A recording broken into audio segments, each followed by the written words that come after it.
Hello good morning dear students, welcome to economics class with Pujari sir. आज मैं बात करूंगा chapter number third Indian economy. Indian economy 1950 to 1990, भारतीय अर्थव्यवस्था 1950 से 1990 के बीच में। क्योंकि इस चैप्टर में जो मेन फोकस किया गया है वो रिफॉर्म से फोकस किया गया है कि हमने इंडियन इकोनॉमी को इंक्रीज करने के लिए और उसकी क्वालिटी को अच्छा करने के लिए हमने रिफॉर्म्स किए। रिफॉर्म्स मीन्स होता है बदलाव, पॉजिटिव चेंज, फॉरवर्ड शिफ्ट। ठीक है, क्या क्या उसमें रिफॉर्म्स किए। सो इसमें फर्स्ट हम टॉपिक डिस्कस करेंगे land reforms. Right, land reforms का मीन्स होता है भूमि सुधार, means how to improve the quality of cultivated land. Okay, and इसका दूसरा नाम है आपका इंस्टीट्यूशनल रिफॉर्म्स भी इसे हम कहते हैं। इंस्टीट्यूशनल रिफॉर्म्स का मीन्स होता है संस्थागत सुधार बाय द गवर्नमेंट। ओके, सो इसमें जो रिफॉर्म्स यूज किए गए, रिफॉर्म्स को पॉजिटिव बनाने के लिए, मीन्स रिफॉर्म्स ऐसा हो कि कंट्री का डेवलपमेंट हो या फार्मिंग सेक्टर काफ़ी स्ट्रांग बन जाए, तो उसके लिए जो मेन यूज किया गया उसमें किया गया first evolution of intermediaries. Means जो बिचौलिए थे उनको हटाना। पहले देखो, पहले जमींदारी सिस्टम में क्या होता था, बहुत सारे स्टेप्स होते थे। जमींदारी सिस्टम में क्या होता था एक तो होता था आपका गवर्नमेंट, दूसरे होता था जमींदार, और थर्ड होता था टिलर्स। और टिलर कौन है? एक्चुअल में फार्मर वही है जो फार्मिंग कर रहा है। ठीक है, अब हम बात करें प्रेजेंट टाइम में जो है 1950 से 1990 के बीच में कैसे जो इंटरमीडिएटरीज रहे वो कैसे रहे। देखो यहाँ पे क्या था, यहाँ पे एक फार्मर्स था और दूसरा था कंज्यूमर। इसके बीच में जो डिस्ट्रीब्यूटर थे, मीन जैसे अगर माना एक प्लेस से प्लेस ए से प्लेस बी पे ले जाना है, प्लेस बी से प्लेस सी पे ले जाना है, तो उसमें ज़्यादा अर्निंग हो रही थी अकॉर्डिंग टू फार्मर। फार्मर को कम मिल रहा है भाई, जो बेचारा मेहनत कर रहा है उसे कम मिल रहा है, लेकिन किसको ज़्यादा मिल रहा है? जो पर्सन इंटरमीडिएटरीज हैं, जो बिचौलिए हैं, जो प्रोडक्ट को प्लेस कर रहे हैं।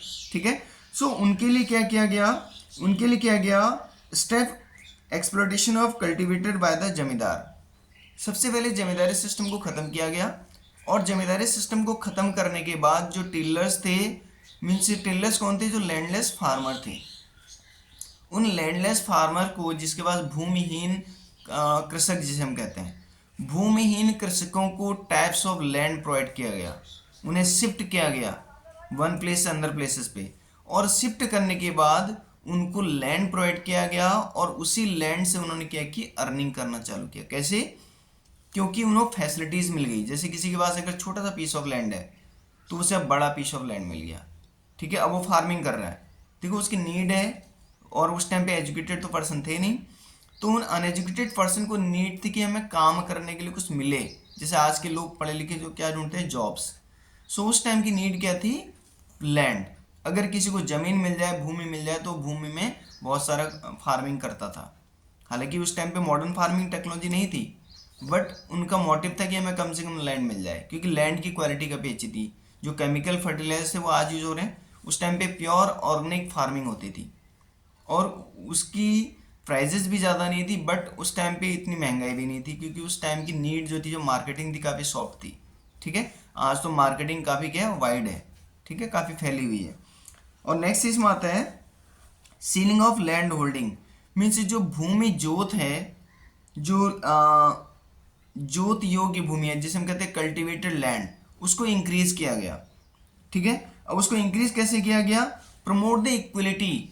जैसे पिछले टॉपिक में भी कहा कि जो जमींदार थे, जमींदारी सिस्टम को ख़त्म किया गया, बिचौलियों को ख़त्म किया गया, और लैंडर्स को लैंड दे दिया गया। जो लैंडलेस थे उन्हें भी लैंड दे दिया गया। अब यहाँ पे क्या था, जो लैंड हमारे पास अवेलेबल है फॉर कल्टीवेशन, मीन्स जाएगा जिस लैंड पे हम फार्मिंग कर सकते हैं, उस लैंड को पहले सर्च किया गया कि कौन कौन सा ऐसा एरिया है जहाँ पे फार्मिंग पॉसिबल है। ठीक है, तो उस पॉसिबल एरियाज को हाईलाइटेड करके वहाँ पे लोगों को शिफ्ट किया गया। ठीक है, जैसे पंजाब और हरियाणा के जो फार्मर्स थे, काफ़ी नॉलेजेबल फार्मर्स थे, क्योंकि यहाँ पे काफ़ी अच्छी फार्मिंग होती है। सो उन फार्मर्स को शिफ्ट किया गया डिफरेंट प्लेसेस पे, और उन प्लेसेस पे शिफ्ट करने के बाद उन फार्मर की अब रिस्पॉन्सिबिलिटी हो गई, और प्लस उनकी नीड फुलफिल हो गई। देखो किसी को अगर कुछ नहीं है, उसे लैंड मिल जाए, तो उसकी तो भाई बल्ले बल्ले हो गई। अब उसी सिचुएशन में क्या करेगा, उसी लैंड पे काफ़ी हार्ड वर्क करेगा, और हार्ड वर्क करने के बाद उससे अर्निंग करेगा।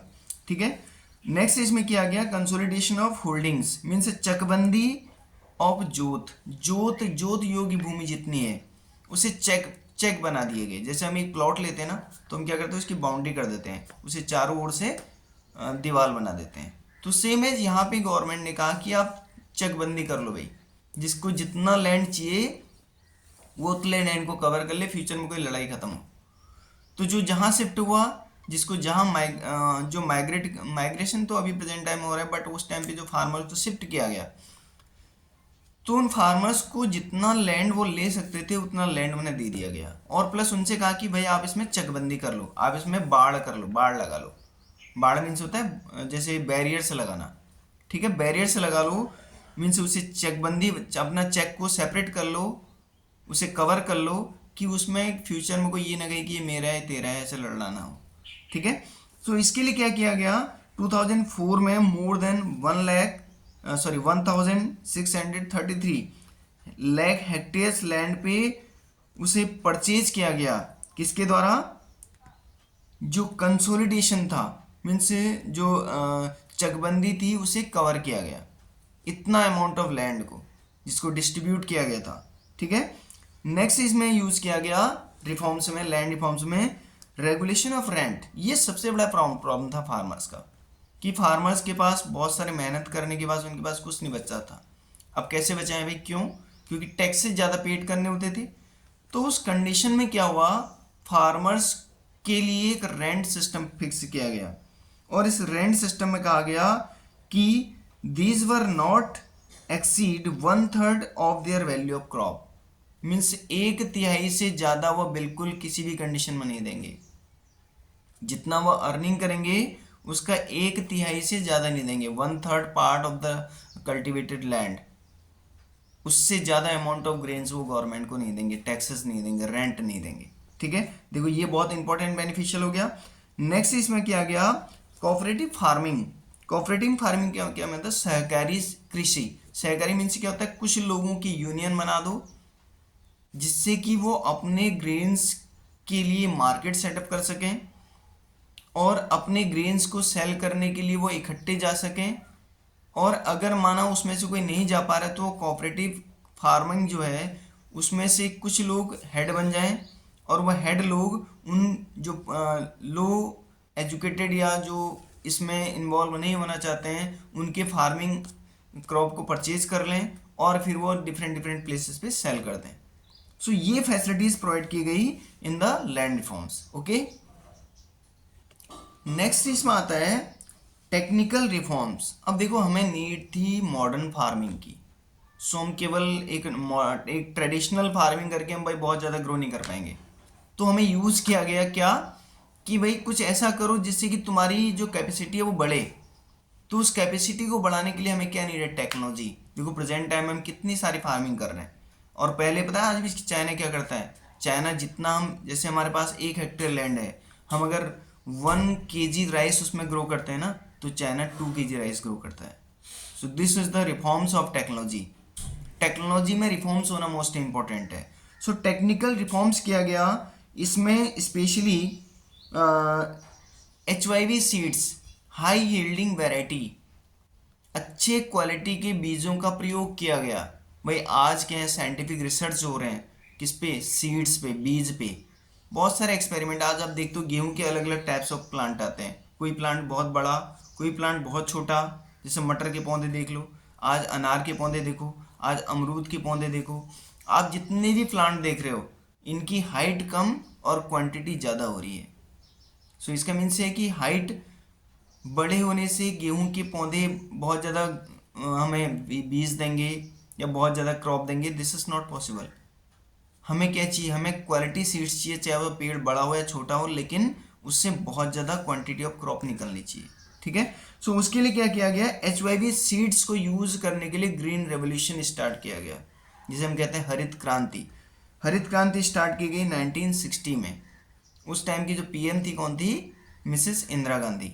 ठीक है, उन्होंने फार्मर्स के कल्टीवेशन को इंक्रीज करने के लिए इस रिफॉर्म्स में ग्रीन रेवोल्यूशन को यूज़ किया, और उन्होंने कहा भाई कि फार्मर्स अगर अच्छी क्रॉपिंग करेंगे, तो हमारी कंट्री में क्या थी, बहुत सारी प्रॉब्लम्स थी, लोग भूखे मर जाते थे बेचारे, लोगों के पास खाना नहीं पहुंचता था, और एक सूखा बहुत पड़ता था क्योंकि proper distribution of irrigation facility नहीं थी। ठीक है, मीन्स पानी हर एरिया में नहीं पहुंच पाता था और गवर्नमेंट के पास एक्सपेंडिचर करने के लिए पैसा नहीं था। तो उस केस में क्या किया गवर्नमेंट ने, उस केस में ग्रीन रेवोल्यूशन को स्टार्ट किया गया, जिसमें फार्मर्स को मोटिवेट किया गया कि आप क्वालिटी सीड्स का यूज़ करो भाई, अच्छी क्वालिटी के बीज का यूज़ करो और अच्छी क्रॉपिंग करो। अब इसके लिए उन्होंने क्या क्या कंडीशन अप्लाई की, एलिमेंट ऑफ HYV टेक्नोलॉजी, कौन कौन से एलिमेंट्स को यूज़ किया गया। इसमें फर्स्ट आता है use of HYV seeds, high yielding variety वाले बीजों का प्रयोग करना। अब इसके प्रयोग से क्या होगा, देखो आज हम मार्केट से अगर कोई फार्मर्स बीज लेके आता है ना, तो वो कहाँ से लेके आता, मार्केट से लेके आता। और पहले क्या होता था ट्रेडिशनल फार्मिंग में, जो पिछले साल की क्रॉप है उसी में से थोड़ा अच्छी अच्छी क्वालिटी के बीज को बचा लो, वो क्वालिटी सीड बन गए। और प्रेजेंट टाइम हम HYV सीड्स को परचेज करें मार्केट से कि वो बिल्कुल भी ख़राब नहीं होगा और उसकी जो कैपेसिटी होगी उसकी बहुत ज़्यादा होगी। ठीक है, दूसरे इसमें यूज़ किया गया use of chemical fertilizers. Chemical fertilizers का मीन्स होता है रासायनिक खाद। देखो एक हम ऑर्गेनिक उसका यूज़ करते हैं, किसका, फर्टिलाइजर्स का, जिसे हम कहते हैं गाय का गोबर। उसे बहुत लॉन्ग टाइम तक स्टोर कर दो, देन वो थोड़ा थोड़ा करके जो ब्लैक हो जाता है उसका कलर चेंज हो जाता है, तो उसकी क्वालिटी काफ़ी अच्छी हो जाती है, मीन्स लैंड की पौष्टिकता को इम्प्रूव करने के लिए। ठीक है, और नेक्स्ट इसमें आता है आपका use of insecticide and pesticide. Pesticide और मीन्स ये होता है कि फसल जो खराब हो रही है, जैसे कीटनाशक जिसे हम कहते हैं, जो उसमें टाइप्स ऑफ इंसेक्ट लग जाते हैं, वो इंसेक्ट को डैमेज करने के लिए इंसेक्टिसाइड और पेस्टिसाइड का यूज़ किया गया। अब इससे क्या हुआ, जितनी भी क्रॉप हो रही है वो अच्छी क्वालिटी की हो रही है, उसमें कोई प्रॉब्लम नहीं आ रही है। ठीक है, नेक्स्ट इसमें यूज किया गया एक्सपेंशन ऑफ इरिगेशन फैसिलिटीज़। जो सिंचाई की सुविधाएं हैं, जैसे आज तक अगर पूरे इंडिया में अगर 10 हेक्टेयर लैंड है तो 10 हेक्टेयर में से केवल 1 हेक्टेयर लैंड के लिए इरिगेशन फैसिलिटी थी, पानी की सुविधा थी, सिंचाई की सुविधा थी। अब उसे क्या किया, उसे एक्सटीड किया गया, उसे बढ़ाया गया। प्रेजेंट टाइम में जो प्लेन्स एरिया है वहाँ पे पंप का यूज़ किया जाता है, बोरिंग का यूज़ किया जाता है। जो हिल एरिया है वहाँ पे नहर बनाई जाती है, कैनल्स बनाई जाती हैं बड़े बड़े रिवर से। ठीक है, तो इन सिचुएशन से क्या होगा, इनसे हमारी जो लैंड की कल्टीवेशन है वो बढ़ेगी, क्योंकि मोस्टली इंपॉर्टेंट है, अगर HYV सीड्स यूज़ करेंगे तो हमें क्या नीड होगी, वाटर की नीड होगी, नहीं तो वो पूरा केमिकल बेकार हो जाएगा और भी वो सीड्स को जला देगा। ठीक है, तो फिर वो तो बहुत बेकार हो गया। तो इस कंडीशन में हमें क्या करना पड़ेगा, हमें करना पड़ेगा कि हमें इरिगेशन फैसिलिटीज़ को इंक्रीज़ करना पड़ेगा। 1915 में नियरली 17% ओनली हमारा क्या था, इरिगेशन फैसिलिटीज़ हमारे पास थी, ओनली 17%, और प्रेजेंट टाइम में काफ़ी इंक्रीज हो चुकी है। मीन्स आज हमारे पास टाइप्स ऑफ, हमने इलेक्ट्रिक कनेक्शन तक फार्मर्स को दिए हैं और उसके अकॉर्डिंग वो बोरिंग यूज़ कर रहे हैं और बोरिंग से वो फैसिलिटीज़ अपने आप ले रहे हैं। ठीक है, now this one today only. Next topic में आपके लिए बहुत जल्दी लेके आऊँगा, so please give your best in your examination. बहुत शॉर्ट टाइम रह गया, मैं कंप्लीट कोशिश कर रहा हूँ कि आपको सारे टॉपिक्स आपके माइंड में सेट हो जाएँ, सो इसीलिए सारी वीडियोस आपको दे रहा हूँ। सो प्लीज़ थोड़ा सा लाइक सब्सक्राइब एंड थोड़ा जो 11th क्लास के स्टूडेंट हैं आपसे टचमेंट वाले, मोस्टली टचमेंट वाले होंगे, तो प्लीज़ थोड़ा सा उनसे सब्सक्राइब करा दो, मेरा भी थोड़ा सा एडवर्टीजमेंट हो जाएगा। सो प्लीज़ थोड़ा सा चैनल को सब्सक्राइब एंड लाइक कर देना। Thank you, goodbye, take care.